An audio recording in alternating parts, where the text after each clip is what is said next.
Well, hello there and welcome to this week's edition of Friday Night Fever. I'm Jim Holder. Thank you so much for joining us. We made it. It's Labor Day weekend. I made it. You made it. Labor Day weekend, the opening of college football season.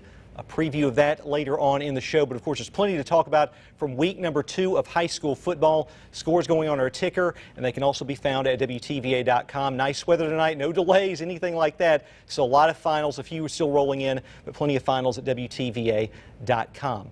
Great action tonight. We could start at a lot of places, but why not begin with our Game Day Haircuts and Spa Game of the Week, which received more than 800 votes. Baldwin and Boonville in the Skunk Bowl. And last year, Boonville won this game 48-0. Would be a much closer game this time around. But early on, Baldwin's quarterback Maddox Ritchie handed off to his running back Mark Rowan for no gain. So Boonville getting the stop. Hello, guys. How are you? Ritchie trying to connect with his favorite receiver, Jacoby Williams, but J.D. Nanny of the Blue Devils getting the pick. And Boonville in business. And the dance squad liking that. The Palm squad, everybody else liking that for Boonville. Blue Devils going to work. They had a 3-0 lead. John Daniel Deaton throwing out to L.J. Shumpert for a 10-yard completion. Davion Price, the story in this one. 5 touchdowns for Davion Price in this one. And Boonville gets the win by the final score of 38-12. They do win the Skunk Bowl again this year. All right, Tupelo and Corinth. This is a very entertaining game. No score in the first quarter. And Corinth moving the ball. Warriors give to Tam Patterson. He's going to make some moves, follow his blockers, and he will be brought down for a first down around the 20-yard line. So Trent Hammond, well, his team's going to need a stop, and they would get one on third down. D.T. Sheffield finding his receiver, but Golden Wave defense swarming, coming up with a stop. Corinth settled for a field goal to make it 3-0 Warriors. Nice scoreboard, by the way, at Corinth High School. That's new. Very, very nice. Next possession for Tupelo, Jake Ware looking, finding Jacob Horn. This goes for a first down. However, ineligible receiver downfield brings this one back. So fans like that play, but it came back and Tupelo was forced to punt. Corinth's next drive, here's Sheffield throwing to Calvin Jones, and this one is going to go for a first down inside the 20-yard line. And Todd Lowry looking for more, and he would get more as Patterson will score the touchdown to make it 10-0 Corinth. He flexes his muscles, but it's Tupelo flexing its muscles in the end. Tanner Goggins, a field goal with 26 seconds to go. Tupelo getting the win in a tight one, 38-35. Not far from there, Ripley at Kossuth. And the visiting Tigers were up 14-0 in the second quarter. Looking for more. Tristan Vandiver will flip over here to Jamal Brooks. I get out of the way because I've got to be here to host the show. First down for Ripley. Kossuth cheerleaders would like a stop, but they would not get one on this drive. Vandiver scrambling. He will find a wide open Centavious Hunt for the touchdown. Gets 1 foot in. 21-0 Ripley after the extra points. The Kossuth band trying to inspire comeback, and the Aggies would indeed, because on their next drive, here's Coda Wilhite. He's having a big year so far. 2 games in, Wilhite a big run. You'll see a flag. A penalty would bring this back a few yards, but it did go for a first down. So Kossuth still in business. And then Wilhite is going to finish off this drive with this touchdown run again. Stay out of that man's way. He'll run you right over. 21-7 at that point. They get as close as 8, but in the end, Ripley is going to hold on and get the win in this one by the final score of 21-13. Next stop, Longacre Field, Amory hosting Saltillo. Here we go, Saltillo. Here to take on the Panthers, and opening kickoff in this one, fireworks early. Jay Hampton, watch him go. All by himself in the monitor there, and he's just going to take it to the house. Opening kickoff, and the Panthers, Alan Glenn and company, have got the early lead. Then Saltillo coming back, Jake Prather trying to find a receiver, but he's going to be sacked on this play. Saltillo band trying to inspire the comeback. Here's Prather dropping back. He'll hit Tyler Smith, and Smith, the senior, going to scamper, get a little movement there, get a first down. And then Smith able to turn the corner, getting the Tigers. Nice play, getting them into the red zone on that play. Inside the 10-yard line, and then it's just a few minutes later, Prather with the quarterback keeper. He will score, tied the game up, but in the end, it was a high-scoring affair, but give the Panthers from Amory the win. 42-30 is that final. This game could have been game of the week. It had more than 600 votes. Seminoles a screenplay here. Hatley defense playing tough, snuffing it out. Host of Tigers in on that stop, and Hatley cheerleaders fired up about that. But a few plays later, Smithville going back to work. Octavian Miller looking and finding Landon McMillan for the 6-yard touchdown. Show no mercy. There you go. It's a touchdown for Smithville. So, cheerleaders rooting them on. Then next series, Miller connecting to McMillan again for the touchdown. Tight ball game in the end. Smithville's going to get the victory, 33-25. Moving on, North Pontotoc visiting defending 3A state champion at Water Valley, and that's Latavius Rocket scoring a touchdown, and the Blue Devils in front early. And then Rocket, he was a rocket, taking the pass from Jacob Truss and gets the first down. Water Valley band like that. Here's more. Marquise Cook in on that play. Right after a fumble. Hello. Hunter Miles, an interception for the Vikings. Takes it down to the 42-yard line. And in the end, Water Valley very impressive tonight. Blue Devils get the win at home. 36-7 is that final. All right, Oxford at Starkville, the Little Egg Bowl. Two teams ranked in the top 5 in Class 6A. Reese Hopkins the reception and Joshua Aka the reception. That's going to go for a touchdown. Yellow Jackets up early in this one. Then Chargers taking the ball. They'll try to drive it down the field, but it's going to be snuffed out because Hopkins with an interception. It's intended for Kevin Wadley, and he's going to get a nice return there. A nice play coming up here. Watch this. Aka, the catch, and then whoop, nice play.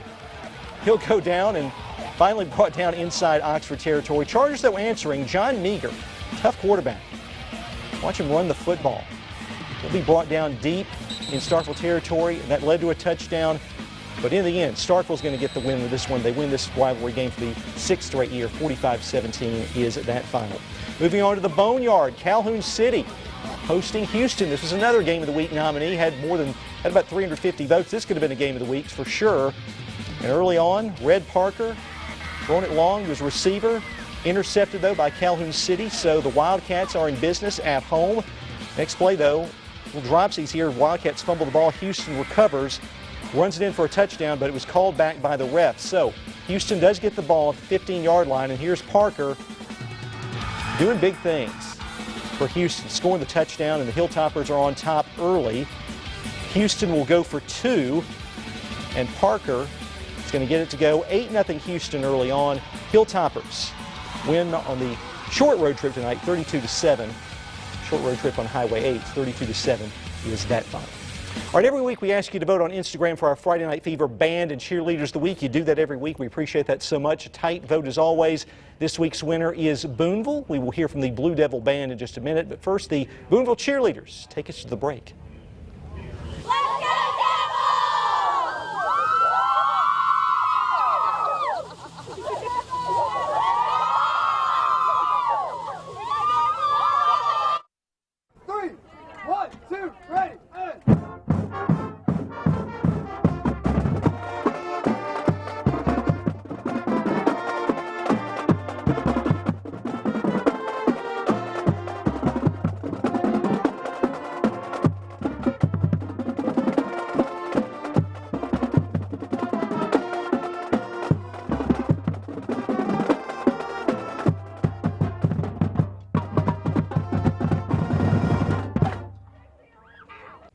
All right, nice job by the Boonville Band, our Band of the Week, winning the contest this week on Instagram. Congratulations to them, and thanks to everyone for voting in that. Welcome back to Friday Night Fever. I'm Jim Holder. It is week 2 of high school football. Seen a lot of great highlights so far. Let's continue with them right now.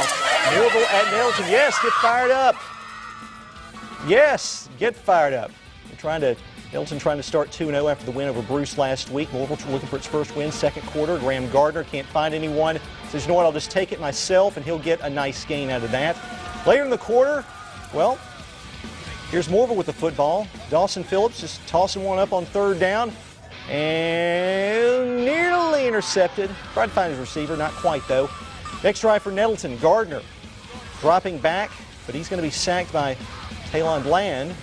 So Gardner, why not? Tries again, looking downfield, tries to escape. But, ouch. Big hit. Tigers are forced to punt. Kason Mitchell back to receive the punt. Here he is and tries to make a play. Mitchell can make plays, but he's going to be brought down. Defensive struggle. Morville gets the win in this one, 13-6. The Troopers get their first win of the year. All right, New Albany did it on the AHS. Second quarter in this one. Clint Hoots and his team looking for a 2-0 start on the season. Indians defense doing their part as Isaac Smith is going to come up with a big stop, a big hit for the Indians. A few plays later, though, New Albany going back to work. Charlie Lott will find Cameron Knox, 22-yard touchdown. And New Albany cutting into the Itawamba AHS lead. But in the end, the Indians are going to get the victory in this one at home by the final score of 45-21. Itawamba now 2-0. Defending 5A champion West Point and defending 4A champion Louisville. Can you have it any better than that? This from Power Cats TV. And here we go. And Louisville's Brandria Shoemaker finding Desarian Cook for a first down. That would lead to this, a Caleb Mosley touchdown. Mosley had a big night. This is the start of it right here. And Louisville taking an early lead in this one. But you know the Green Wave's going to respond. Brandon Harris running it in. And this game is tied up. Wildcats roaring back. Here's Shoemaker. Remember, Louisville was shut out last week, 2-0 to Knoxville County, but Louisville moving the ball. Shoemaker to David Haynes for a first down. And Louisville is going to get the win tonight over West Point. 38-28 is that final. All right, moving on to Shannon. Red Raiders hosting New Hope. We'll pick this one up in the second quarter. Mike Scott Field and Keith Shannon leaves the pocket, but wrapped up by Rashad Williams. New Hope getting a sack. Then Ryan Bird for New Hope looking downfield. With this one, well, broken up.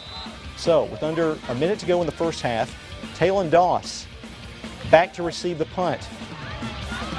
He's being recruited by some folks, and it's a nice little return, sets him in a good position. Then Shannon connecting with Doss. And the Red Raiders are going to be in the red zone after Doss's catch. And with 1 second to go in the half, Doss will take it in to give Shannon the lead. Yeah, there you go. Yeah, I know you're on the fever. Red Raiders getting the win at home, 44-21.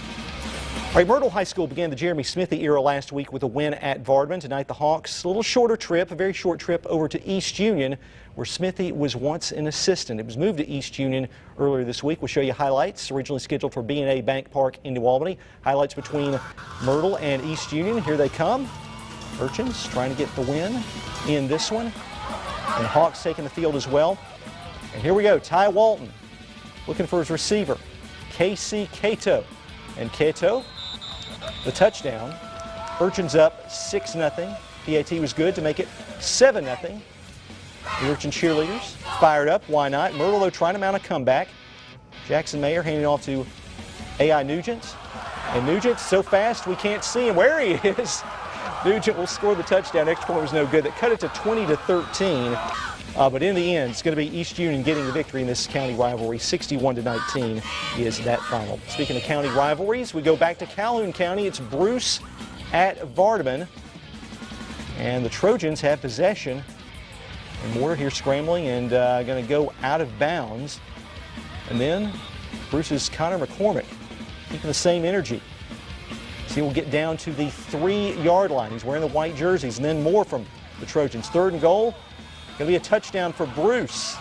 It looks like it, yes. Touchdown for Bruce. Next play, Bruce is going to go for 2, but Vardaman's Matthew Clark says, no, sir. He wasn't fooled. Makes the play. Trojans, though, still up 13-0. 5 minutes left in the half. Justin Hampton getting the ball. He is gone. 21-0 Rams, or 21-0 Trojans, I should say. Bruce getting the win. 34-0 is that final. All right, Manatee at Thrasher. And the Mustangs didn't win a game last year, but it could be 2-0 if they won tonight. They're up 12-0, 23 seconds left in the first quarter. And Thrasher's Ethan Cummings hands off to Ashton Farr up the middle. Fumble picked up by Peyton Franks. And fired up, yes. Big play. Mantache's Jacob Frazier going to work to Luke Ellis. Decides to run with it. Running a while. Makes a big gain. And then Frazier going back to work. He was going to be a key this year if Manatee was going to be successful. He'll find Jake Weigel, 10-yard touchdown. And Manatee, Mustangs are 2-0. They get the win on the road tonight. 40-0 is that final. We talked about it earlier. A few college football games have already been played. Of course, there was Miami and Florida last week. Some games on Thursday night, some games tonight. But the season kicks off in full force on Saturday. You've got Alabama hosting Duke on ABC WTVA, and Southern Miss will host Alcorn State, but some others as well. Ole Miss kicking off its 125th season of football at 11 a.m. at Memphis, and it will air on ABC WTVA. Rebels have won 47 of the previous 62 meetings between these two schools. Ole Miss, by the way, 8-0 all-time on the gridiron in August. And we'll have highlights of that one Saturday at 6 and 10 on WTVA. Meanwhile, Mississippi State kicks off its 120th season of football at 11 a.m. against Louisiana in New Orleans. Bulldogs beat the Raging Cajuns last year in Starkville 56-10. Should learn of some suspensions before kickoff as a result of last week's NCAA sanctions due to academic fraud. MSU is a 6-2 mark all-time in the Superdome. We'll have highlights of this game as well Saturday at 6 and 10 on WTVA. Should be very, very exciting. Before we get out here, let's recap some finals. Boonville a winner over Baldwin in our game of the week. Tupelo getting a late field goal. Golden Wave down Corinth 38-35. Ripley was also a winner over Kossuth 21-13. Amory a winner over Saltillo 42-30. Starkville a winner over Oxford in the Little Egg Bowl. Houston a winner over Calhoun City, and many, many others. You can find all those scores at WTVA.com. That's going to do it for this week's edition of Friday Night Fever on WTVA. We're going to turn around and do this all over again in just a few minutes on WLOV. Be sure to join us at 10:35. We'll run these same highlights, more scores, update those as well, and more from the Banded Cheerleaders of the Week. For our entire staff of WTVA, I am Jim Holder. Have a great night and a great weekend. Take care.